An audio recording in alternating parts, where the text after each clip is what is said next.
आता बातमी आहे, राज्यात कोणत्याही बी बियाणांची चढ्या भावाने विक्री किंवा बोगस बियाणांची विक्री आणि लिंकिंग यासारख्या अपराध करणाऱ्या कृषी दुकानदारांना आता चाप बसणार असून कृषी मंत्री धनंजय मुंडे यांनी या विषयात आक्रमक भूमिका घेतली आहे आणि गैरप्रकार करणाऱ्यांवरती कठोर कारवाई केली जाणार आहे। प्रत्येक जिल्ह्यात अतिरिक्त 3 भरारी पथकं नेमण्यात येणार असून दररोज किमान 25 दुकानांवरती ही पथकं धडकणार आहेत।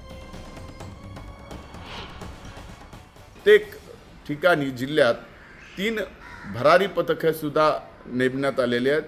प्रत्येक भरारी पथकाला दिवसातून 25 निविष्ठा केंद्र हे रँडम पद्धतीनं करण्याच्या संदर्भामध्ये या ठिकाणी निर्देश दिलेले आहेत आणि त्याची रिपोर्टिंग रोज रात्री कृषी विभागापासून म्हणजे जिल्हा कृषी अधिकाऱ्यापासून जॉईंट डायरेक्टरपासून ते आयुक्तापासून सचिवापासून मंत्र्यापर्यंत रोज रात्री किती दुकानांना त्यांनी भेटी दिल्या, पथकांनी भरारी पथकाने भेटी दिल्या आणि काय काय त्यांना आढळून आलं याची रिपोर्टिंग करण्याच्या संदर्भात सुद्धा आदेश दिलेले आहेत।